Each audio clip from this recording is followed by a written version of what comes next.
Now, as is the way in this job, Gavin, you meet a lot of people throughout the course of your work who have been through very difficult things in their lives, and they, take you into their home and they sit down and they talk to you about some of these really difficult things. And in the last couple of days, I've had a chance to sit down with a lady by the name of Elizabeth Hyde. She goes by Lily, whose son Luke drowned in the River Lee in Cork City on the 30th of April. So 7 or 8 weeks ago now at this stage. So as you can imagine, still very raw.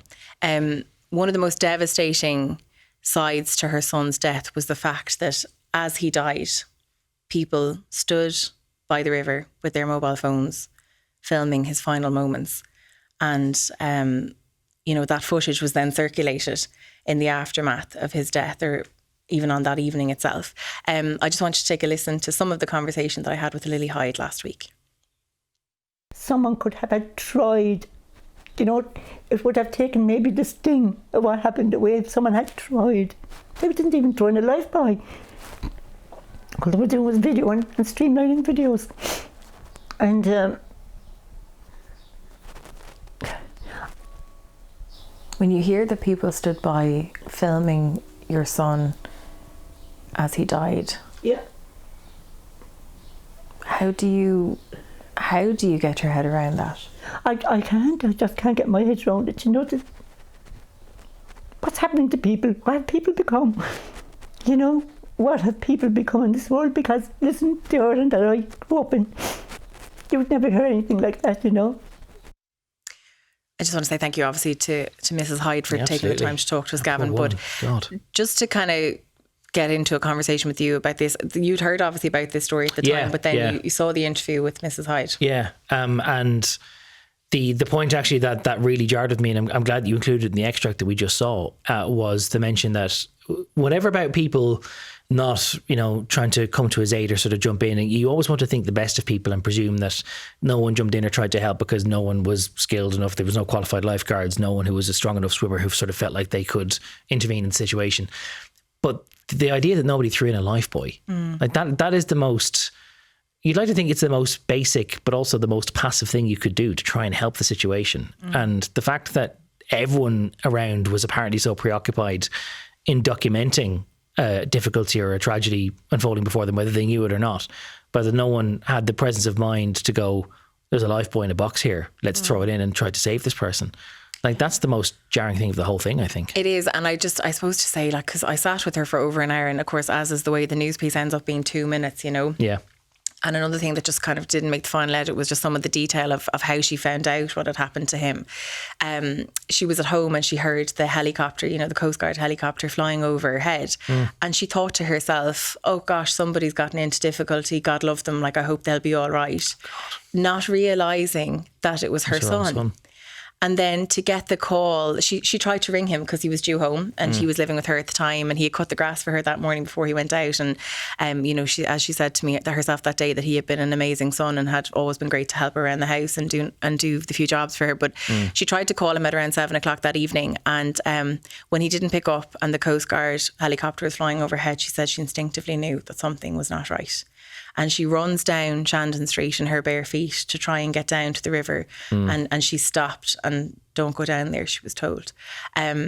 But then to find out, and to say, Lily, she won't want me telling you this, she has sort of a Dora mobile phone. She doesn't have a smartphone as such. So thankfully, I hope that she was spared the immediate, it's not that she opened her own phone to see this footage, but she did become aware of it.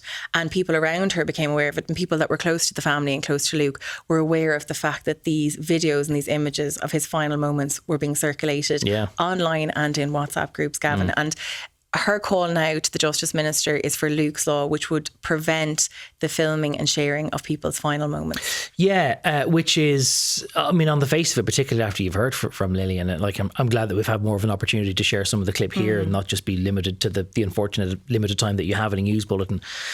You can't help but have absolute sympathy for her, and to think that it's dreadful that, first of all, that the tragedy befell her, but that also that her son's final moments ended up being documented in the way that they were. I know that there's been plenty of calls to the Minister for Justice, and it's been raised at leaders' questions as well in the Dáil with the Taoiseach and Taoiseach asking if this is the sort of thing that we should ban.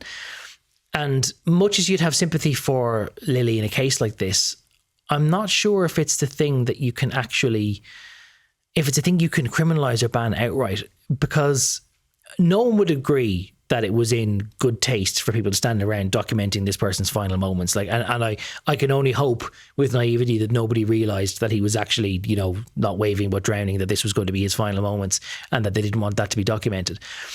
But it's clearly in bad taste to share the footage, but whether it should be illegal to even harvest the footage, let alone share it, I don't know. And in the abstract, I'd be a little worried about the impact that it could have on the news business, because, you know, there are circumstances. I mean, we've even actually touched on this podcast before, I think at the very start of the humanitarian catastrophe in Gaza, and you're talking about whether it's appropriate to share or to televise some of those images. And yeah, you can query whether it's in good taste or not. But sometimes in the abstract, I'm not talking about the case at hand, there is a news value in being able to record and document tragedy like that, and then in certain circumstances to feel that it's okay to share.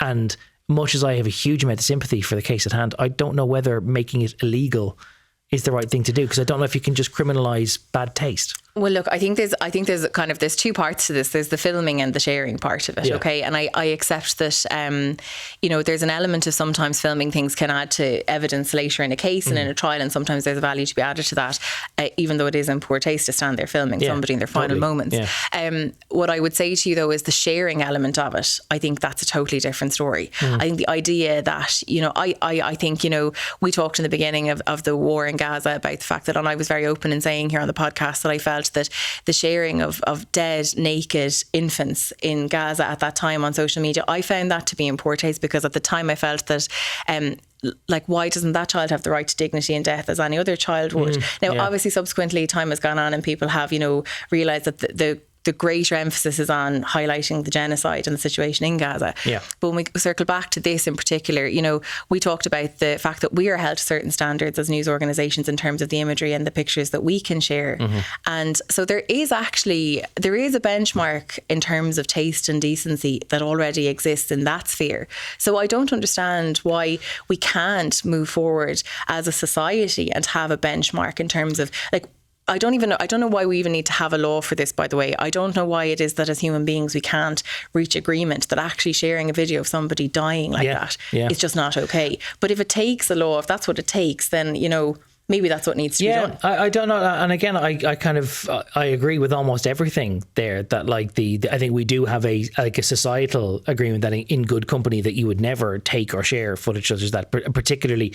And again, I haven't seen the footage of Cork, so I don't know, but I can only hope that people didn't realise the situation was as grave as it was when they were at least recording it. And it was certainly a bad taste to share it afterwards, knowing what people would then have known.